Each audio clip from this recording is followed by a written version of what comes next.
Hi friends, ಹೇಗಿದ್ದೀರಾ? I hope ಎಲ್ಲರೂ ಚೆನ್ನಾಗಿದ್ದೀರಾ ಅಂದ್ಕೊಳ್ತೀನಿ. ಇವತ್ತು ಕ್ರೋಶಾ ವರ್ಕ್ನ ಸ್ಯಾರಿ ಮೇಲೆ ಯಾವ ರೀತಿ ಮಾಡಬೇಕು ಅಂತ ತೋರಿಸ್ತೀನಿ.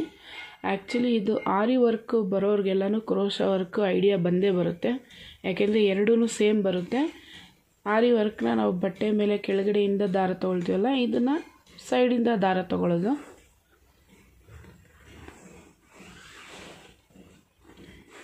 ಗೊತ್ತಿಲ್ಲದೆ ಇರೋರಿಗಾದರೆ ಈ ಟಿಪ್ಸು ಅನುಕೂಲ ಆಗುತ್ತೆ ಅಂತ ಹೇಳಿದ್ದೀನಿ.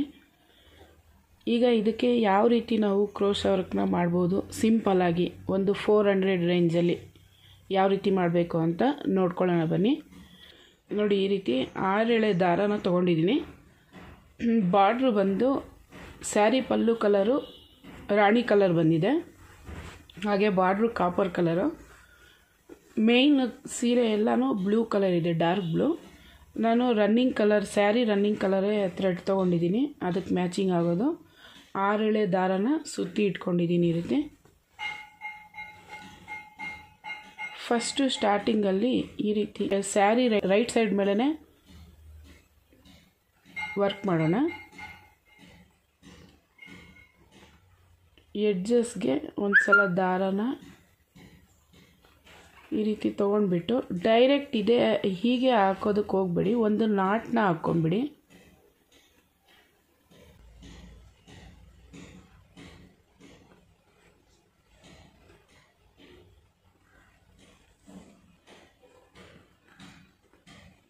ಈ ರೀತಿ ಎಕ್ಸ್ಟ್ರಾ ಬಂದಿರೋದನ್ನು ನಾವು ಆಮೇಲೆ ಕಟ್ ಮಾಡ್ಕೋಬೋದು. ಒಂದಲ್ಲ ಎರಡು ಈ ರೀತಿ ನಾಟನ್ನ ಹಾಕ್ಕೊಂಡ್ಬಿಟ್ಟು ಈಗ ದಾರನ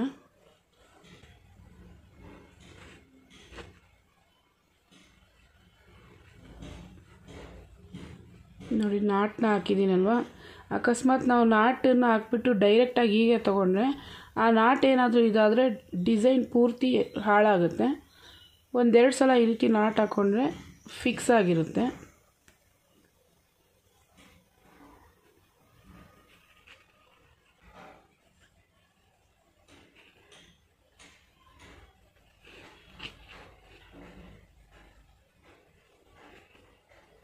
ಈ ರೀತಿ 3 ಚೈನ್ನ ಹಾಕ್ಕೊಂಡಲ್ಲ, ಇದ್ರ ಪಕ್ಕದಲ್ಲೇ ಸೂಜಿ ಮೇಲೆ ಮತ್ತೆ ದಾರ ಸುತ್ಕೋಬೇಕು. ದಾರನ ಸುತ್ಕೊಂಡು ಈ ರೀತಿ ಅದ್ರ ಪಕ್ಕದಲ್ಲೇ ಈ ರೀತಿ ಒಂದು ಕಂಬ ಮಾಡ್ಕೋಬೇಕು. 2 ದಾರದಲ್ಲಿ ಒಂದು ಸಲ ತಗೊಂಡು ಮತ್ತೆ 2 ದಾರದಲ್ಲಿ ಮತ್ತೆ ಇನ್ನೊಂದು ಸಲ ಈ ರೀತಿ ತಗೊಳ್ಳೋದು. ಇದು ಕಂಬ ಆಗುತ್ತೆ. ಇನ್ನೊಂದು ಕಂಬ ಹಾಕ್ಕೊಳ್ಳೋಣ, 3 ಕಂಬ ಆಗುತ್ತೆ.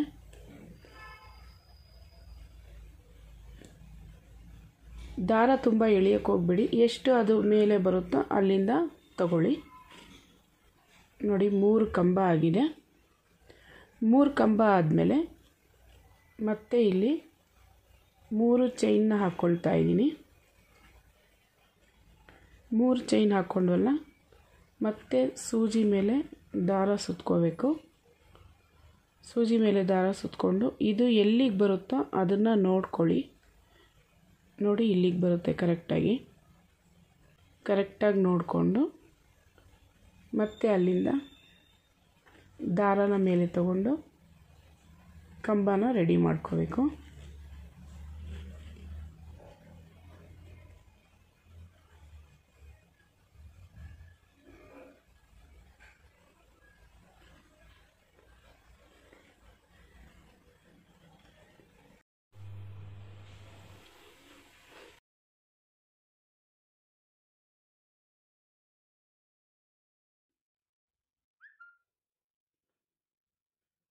ಮತ್ತೊಂದು ಕಂಬನ ಇದು ಹಾಕಿದ್ದಾದಮೇಲೆ ಮತ್ತೆ 3 ಚೈನು,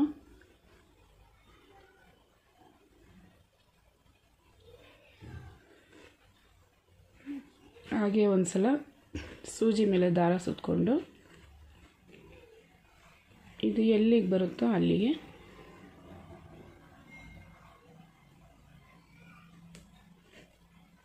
ಮತ್ತೆ ಕಂಬನ ಸ್ಟಾರ್ಟ್ ಮಾಡಬೇಕು.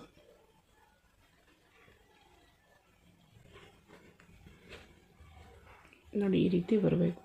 ಪೂರ್ತಿ ಪಲ್ಲುಗೆ ಇದೇ ರೀತಿ ನಾವು ಬೇಸ್ನ ರೆಡಿ ಮಾಡ್ಕೊಳ್ಳೋಣ. ಇದು ಮಾತ್ರ ಚೈನ್ ಹಾಕಿರ್ತೀವಲ್ಲ, ಇದು ಸ್ಟ್ರೈಟಾಗಿ ಬರಬೇಕು. ಈ ರೀತಿ ನೋಡಿ ಎಷ್ಟು ನೀಟಾಗಿ ಒಂದೇ ಥರ ಬರ್ತಾಯಿದೆ. ಇದೇ ರೀತಿ ಪೂರ್ತಿ ಸ್ಯಾರಿಲಿ ಎಂಡ್ವರೆಗೂ ಇದೇ ರೀತಿ ಹಾಕ್ಬಿಟ್ಟು ಮತ್ತೆ ನೆಕ್ಸ್ಟ್ ಲೆವೆಲ್ನ ತೋರಿಸ್ತೀನಿ ನೋಡಿ. ಇದು ಬೇಸ್ ಲೈನು ಸ್ಟಾರ್ಟಿಂಗ್ ನಾವು ರೆಡಿ ಮಾಡಿದ್ವಲ್ಲ, ಇದು ಕಂಪ್ಲೀಟ್ ಆಗಿದೆ. ಈಗ ಇಲ್ಲಿ ದಾರಾನ ಕಟ್ ಮಾಡ್ಕೊಳ್ತೀನಿ.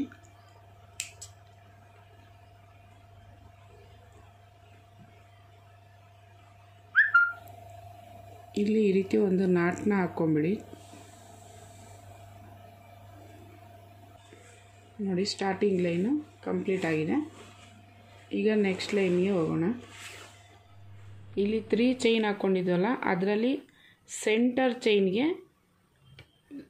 ಚೈನ್ ಇದೆಯಲ್ಲ, ಅಲ್ಲಿಂದ ದಾರಾನ ತೊಗೋಬೇಕು. ದಾರಾನ ತೊಗೊಂಡು ಇಲ್ಲಿ 3 ಚೈನ್ ಹಾಕ್ಕೊಂಡಿದ್ವಲ್ಲ ಮಧ್ಯ, ಅಲ್ಲಿ ಸಿಂಗಲ್ ಕ್ರೋಶ ಮಾಡ್ಕೊಳ್ತಾ ಹೋಗಬೇಕು. ಇಲ್ಲೂ ಸಹ 3 ಸಿಂಗಲ್ ಕ್ರೋಶೆ ಮಾಡ್ತಾಯಿದ್ದೀನಿ, half single crochet.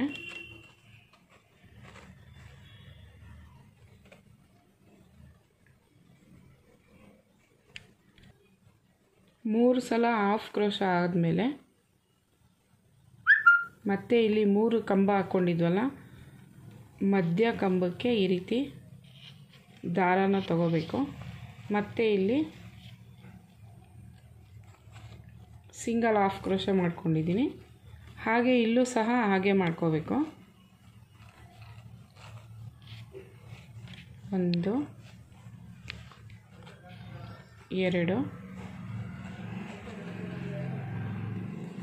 3 half crochet ಆದಮೇಲೆ ಈ ಗ್ಯಾಪಲ್ಲಿ ನಾವು ಕುಚ್ಚು ಕಟ್ಟೋದಕ್ಕೋಸ್ಕರ ಬಿಟ್ಕೊಂಡಿರೋದು. ಮತ್ತು ಇಲ್ಲಿ 3 ಕಂಬ ಇದೆಯಲ್ಲ, ಮಧ್ಯ ಕಂಬಕ್ಕೆ ದಾರಾನ ತಗೊಂಡು ಈ ರೀತಿ ಲಾಕ್ ಆದಮೇಲೆ ಇಲ್ಲಿ 5 ಚೈನ್ನ ಹಾಕ್ಕೊಳ್ತಾ ಇದ್ದೀನಿ. 1 2 3 4 5 ಚೈನ್ ಆದಮೇಲೆ ದಾರಾನ ಈ ರೀತಿ ಸ್ವಲ್ಪ ಮೇಲೆ ತಗೊಳ್ಳಿ. ದಾರ ತಗೊಂಡು ನಾವೇನು ಈ 5 ಚೈನ್ ಹಾಕಿದ್ವಲ್ಲ, ಇದ್ರ ಹಿಂದೆಯಿಂದ ಈ ರೀತಿ ದಾರಾನ ತಗೋಬೇಕು ನೋಡಿ. ಇನ್ನೊಂದು ಸಲ ತೋರಿಸ್ತೀನಿ.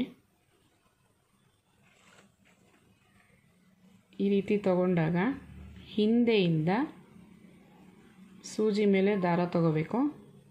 ಹಾಗೆ ಇಲ್ಲಿ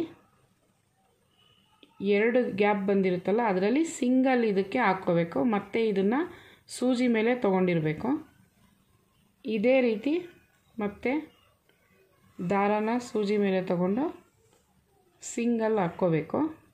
ಇದನ್ನು ಸ್ವಲ್ಪ ಈ ರೀತಿ ಅಂದರೆ ಇದು ನೀಟಾಗಿ ಕೂರುತ್ತೆ ನೋಡಿ, ನೀಟಾಗಿ ಕೂರುತ್ತೆ.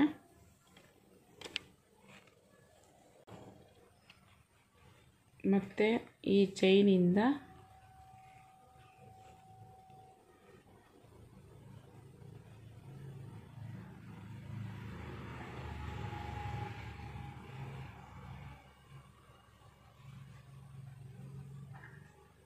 ಮೂರು ಸಲ ಆಯಿತು.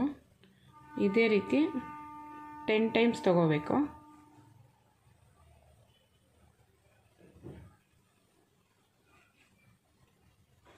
4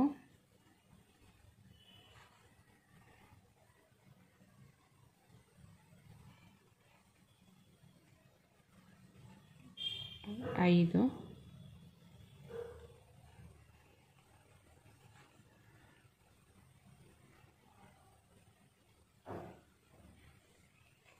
6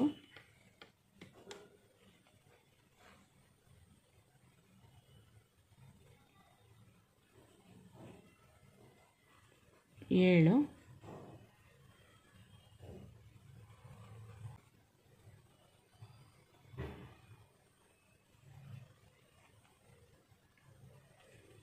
8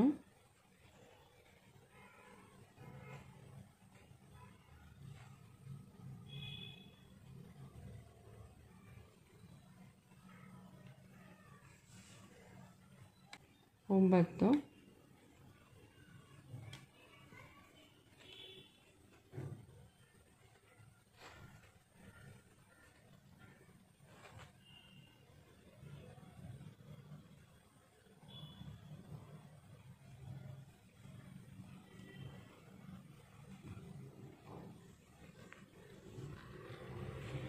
10 ಟೈಮ್ಸ್ ಆದರೂ ಹಾಕ್ಕೊಳ್ಳಿ, ಇಲ್ಲ 11 ಟೈಮ್ ಬೇಕಾದರೂ ಹಾಕ್ಬೋದು. ಈ ರೀತಿ ಸೂಜಿ ಮೇಲೆ ಈ ರೀತಿ ದಾರ ಇರಬೇಕು. ಇನ್ನೊಂದು ಸಲ ತಗೊಳ್ಳೋಣ.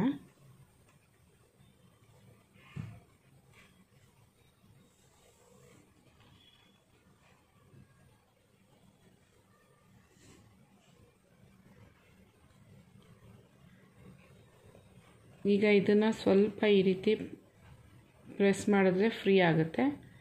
ಮತ್ತು ಸೂಜಿ ಮೇಲೆ ದಾರ ತಗೊಂಡು ಈ ಪೂರ್ತಿ ದಾರದೊಳಗಡೆಯಿಂದ ದಾರನ ಮೇಲೆ ತಗೋಬೇಕು.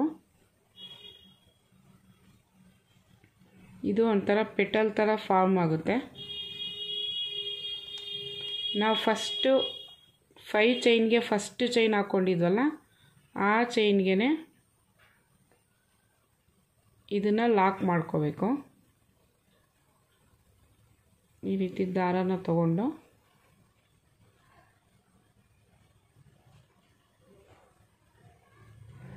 ಎರಡು ಸೇರಿಸಿ ಲಾಕ್ ಮಾಡ್ಕೋಬೇಕು. ಆಗ ಮಧ್ಯ ಇದು ಪೆಟಲ್ ಥರ ಕಾಣಿಸುತ್ತೆ. ಮತ್ತು ಇದಾದಮೇಲೆ ಇಲ್ಲಿ 3 ಚೈನ್ ಮಧ್ಯ ಗ್ಯಾಪಲ್ಲಿ ಹಾಕಿದ್ವಲ್ಲ, ಆ ಚೈನಲ್ಲಿ 3 ಸಲ ಹಾಫ್ ಕ್ರೋಶೆ ಮಾಡ್ಕೋಬೇಕು. 2 3 ಇದಾಯ್ತಲ್ವ. ಇಲ್ಲಿಂದ ಮತ್ತೆ ಇಲ್ಲಿ ಹೋಗೋದು ಬೇಡ, ಇಲ್ಲೇ 8 ಚೈನ್ನ ಹಾಕ್ಕೊಳ್ತಾ ಇದ್ದೀನಿ. 3 4 5 6 7 8 ಚೈನ್ ಆದಮೇಲೆ ಇದನ್ನು ಟರ್ನ್ ಮಾಡ್ಕೋಬೇಕು ಬ್ಯಾಕ್ ಸೈಡ್ಗೆ. ಈ ರೀತಿ ಟರ್ನ್ ಮಾಡಿಕೊಂಡು ಇಲ್ಲಿ ಮಧ್ಯ ಗ್ಯಾಪಲ್ಲಿ ನಾವು ಹಾಫ್ ಕ್ರೋಶೆ ಮಾಡಿದ್ವಲ್ಲ, ಅದು ಸೆಕೆಂಡ್ ಒನ್ಗೆ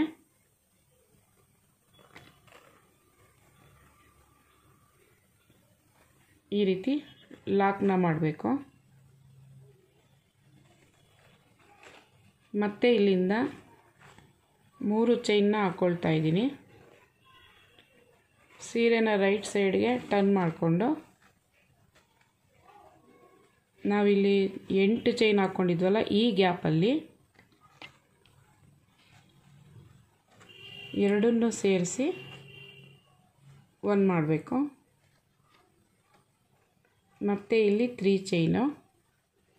ಇದೇ ರೀತಿ 7 ಟೈಮ್ ಮಾಡಬೇಕು.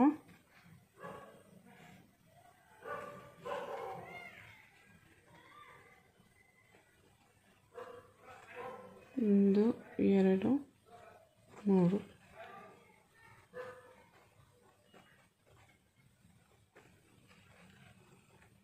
ಇದು ಒಂಥರ ಫೆದರ್ ಟೈಪ್ ಕಾಣಿಸುತ್ತೆ. ಈಗ 4 ಟೈಮು.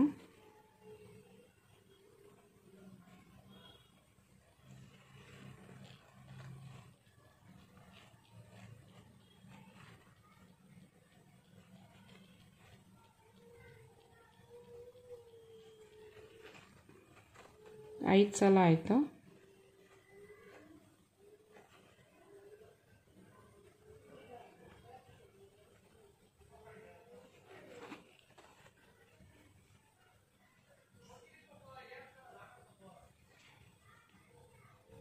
ಇದು 7 ಟೈಮ್ ಆಯ್ತು. ಈಗ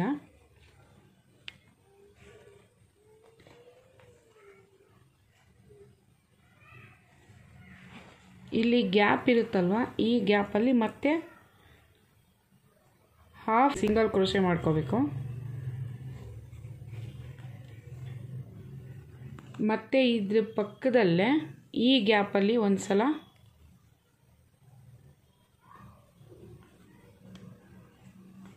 ಹಾಫ್ ಕ್ರೋಶೆ ಮಾಡಿಕೊಂಡು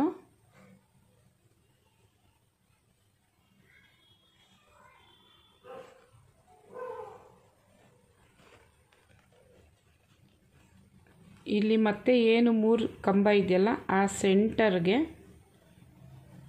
ಈ ರೀತಿ ದಾರಾನ ತಗೋಬೇಕು. ಇಲ್ಲಿ ಒಂದು ಲಾಕ್.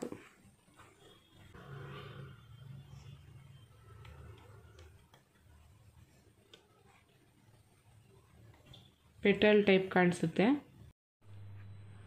ಈ ರೀತಿ ಕಂಪ್ಲೀಟ್ ಆದಮೇಲೆ ಕೊನೆಯದಾಗಿ ಮತ್ತು ಇಲ್ಲಿ 3 ಕಂಬ ಇದೆಯಲ್ಲ, ಸೆಂಟರ್ಗೆ ಈ ರೀತಿ ಲಾಕ್ನ ಮಾಡಿ ಈ 3 ಚೈನ್ ಗ್ಯಾಪ್ ಏನಿದೆಯೋ ಅಲ್ಲಿ ಹಾಫ್ ಡಬಲ್ ಕ್ರೋಶೆ ಮಾಡಿಕೊಂಡು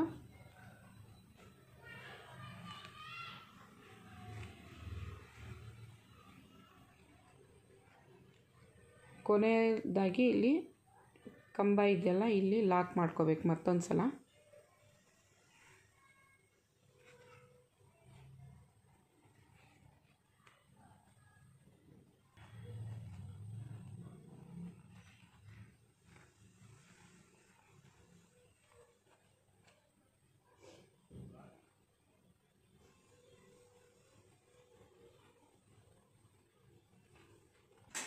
ಈಗ ಒಂದು ಸ್ವಲ್ಪ ಗ್ಯಾಪ್ ಬಿಟ್ಬಿಟ್ಟು ದಾರಾನ ಕಟ್ ಮಾಡ್ಕೊಳ್ತಾ ಇದ್ದೀನಿ.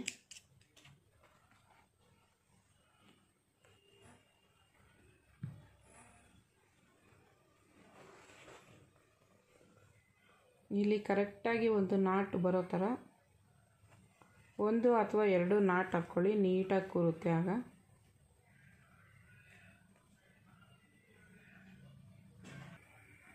ಈ ಎಕ್ಸ್ಟ್ರಾ ಥ್ರೆಡ್ನ ನಾನು ಕುಚ್ಚು ಕಟ್ಟುವಾಗ ಕಟ್ ಮಾಡ್ಕೊಳ್ತೀನಿ. ನೋಡಿ ಈ ರೀತಿ ಪೆಟಲ್ಸ್ ಕಾಣಿಸುತ್ತೆ. ಈಗ ಈ ಡಿಸೈನ್ ಕಂಪ್ಲೀಟ್ ಆಗಿದೆ.